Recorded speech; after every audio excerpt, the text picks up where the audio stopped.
გამომდინარე იქნება სამსახურება დენი რეფორმის შედეგად მიუწვდომელია და შეუძლებელია მიიღოს თითოეულ მოქალაქემ დაზღვევის შედეგად ეს პრობლემა შეიძლება გადაიწროს. სოფლების მომატება, უფლებების დაცვა, საერთოდ ყველაფერი, გამჯობესება პირობების.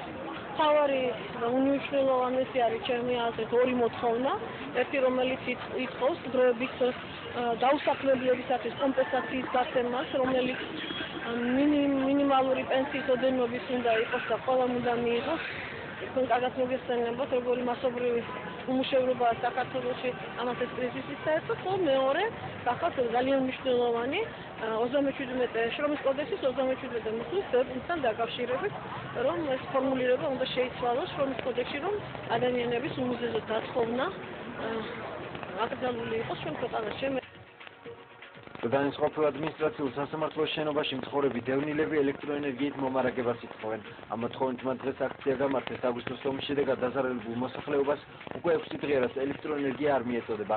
დოლთა და განსახლების სამინისტრო დღეს აქციის მონაწილეებს გამოეხმაურა. მათი განცხადებით უახლოეს მომავალში იქნება დაკმაყოფილებული ყველა ის მოთხოვნა, რომელიც დევნილებს გააჩნიათ. ამჟამად ვიმყოფებით სარაჯიშვილის პირველ აში, ყოფილი სასამართლოს შენობაში. 6 დღის განმავლობაში დენი გამოსული გვაქვს, მივაკითხეთ ტოლთა სამინისტროს და იქიდან მივიღეთ ასეთი პასუხი. დევნილებს გაქვთ დავალიანება და ამ დავალიანებას ტოლთა სამინისტრო არ გადაიხდის. და ასეთ სიცივეში ვართ, ბავშვები სიცივეში იყვავს, კოცუნი გვინჩია ეზოში, იმაზე ვწვევით, სადილსაც იქ ვაკეთებთ. და ეს ბავშვები ვინც იყვნენ პატარები და ვისაც ყავდა ახლოს ნათესავები, გაიყვანეს ნათესავებთან. 6 დღეა შუქი არ მოგვეწოდება. როცა გამგეობის შენობის ფასადზე გარეთ განათება ნაირ-ნაირი ფერებით. ვუყურებთ იქედან ფანჯრიდან ვუყურებთ ამას. ეს კონტინგენტი, რომელიც ამ შენობაში არის განსახლებული უკვე, არის კომპენსირებული უკვე, შეგიძლიათ ეს გადაამოწმოთ და მათი გადაყვანა მიმდინარეობს სახელმწიფოს მიერ აშენებულ კეთილმოწყობილ სახლებში.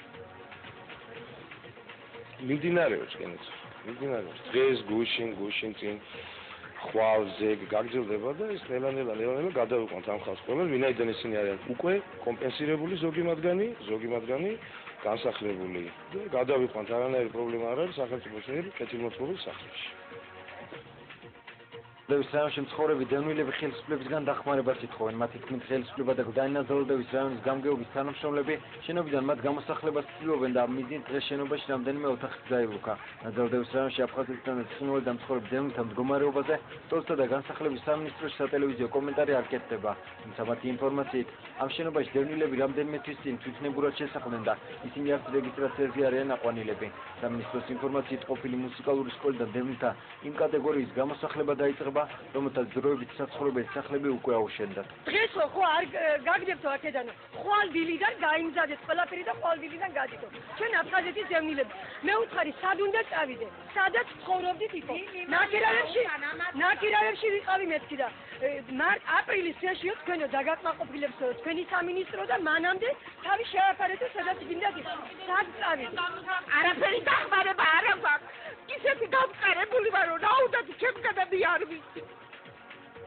პროექტის თავისუფლების ღიურების მესამე წიგნის პრეზენტაცია დღეს ქორთერთ მერიოდში გაიმართა. პრეზენტაცია საზოგადოებისთვის ცნობილი სახეები, პოლიტიკოსები, პოლიტოლოგები, მსახიობები, მწერლები და ჟურნალისტები ესწრებოდნენ. თავისუფლების ღიურებისთვის ეს ადამიანები ერთი კვირის განმავლობაში საკუთარ სამუშაო დღეს და ცხოვრების დეტალებს აღწერდნენ.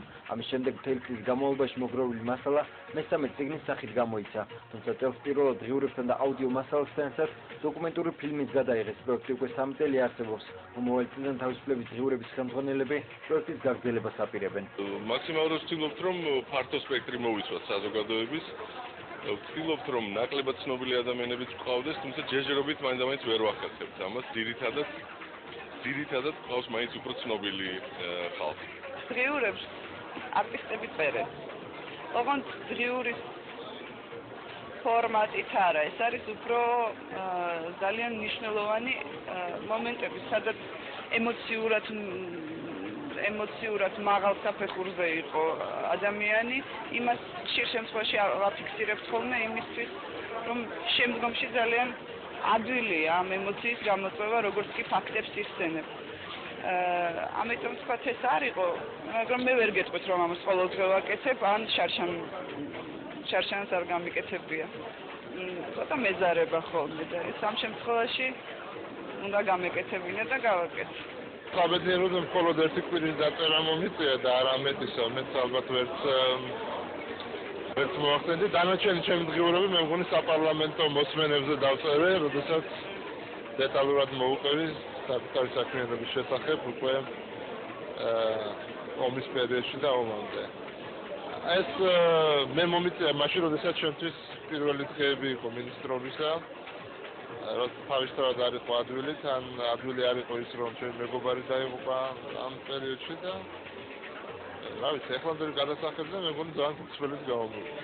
მახსოვს დღიურებს წერდი იყო აქციები რუსთაველზე, თან იყო ძალიან საინტერესო დღეები მარტი 2-დან 8 მარტამდე, ან რაღაცა ემოციურად დატვირთული და მახსოვს ძალიან ბევრი გულის კივილის მივიღე იმ დღეებში. იმედგაცრუება, რაღაცა ადამიანების მხრიდან ვინც იქ იყვნენ ჩართული, ეს ყოფა იმ ნაწერებს, მაგრამ თვითონ იდეა არის არაჩვეულებრივი, როგორ უყურებენ ადამიანები იმ დღეს, რომელიც ძალიან მნიშვნელოვანი იყო ჩვენ ქვეყანაში. ჩემ დღიურებში ეს გულწრფელობა ჩანს. კომპანია მაგტიკომი ყოველ საჯარო სკოლასა და საგანმანათლებლო რესურს ცენტრს მაგტიფიქსის უკაბეულ ტელეფონით ასაჩუქრებს. კომპანიამ ტელეფონები დღეს თბილისის 51 საჯარო სკოლაში შეკრებილ 28 სასწავლებელს გადასცა, თუმცა ერთი თვის განმავლობაში დაგეგმილია 2000-ზე მეტი სკოლისა და რესურს ცენტრის დასაჩუქრება. კომპანია მაგტიკომის გენერალური დირექტორის თქმით, მაგტიფიქსის სკოლებს იაფი ტარიფით სარგებლობის საშუალებას აძლევს. ასევე არ გადაიხდიან სააბონეტო გადასახადს და უკაბეულ ტელეფონზე ანგარიშის შევსება მონსა და ვალიბარათის საშუალებით მოხდება. ჩვენი მომავალი დამოკიდებულია ჩვენი შვილები განათლებაზე. ახლა მაგტის და ბალეტ უკვე აქვს მასწავლებელთა და სტუდენტთა კლუბი.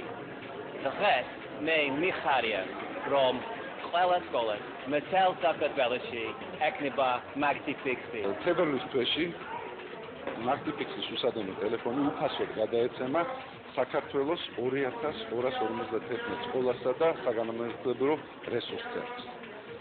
და ეს საშუალებას მისცემს მათ ყველაზე დაბალი ტარიფით ილაპარაკონ ერთმანეთში, ძალიან დაბალი ტარიფი ჰქონდეთ ფიქსირებული ქსელების ნებისმიერ ოპერატორზე საქართველოში.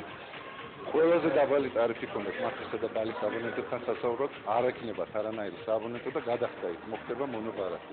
დაკავშირება ჩვენ ხდება უმეტეს შემთხვევაში მობილურების საშუალებით და ეს ძალიან მნიშვნელოვანი თანხა უძლებს სკოლის ბიუჯეტს და მაგნიფიქსის საშუალებით ადმინისტრაციულ მაგალითად რესურს ცენტრებს სკოლებთან მიმართებაში ჩვენ ეს ტარიფი ჩვენთვის არის შეღავათიანი 39-დან და 15-ზე და ეს ბუნებრივია მოხდეს შესაძლებლობა რომ რაღაც თანხები დავზოგოთ ბიუჯეტში.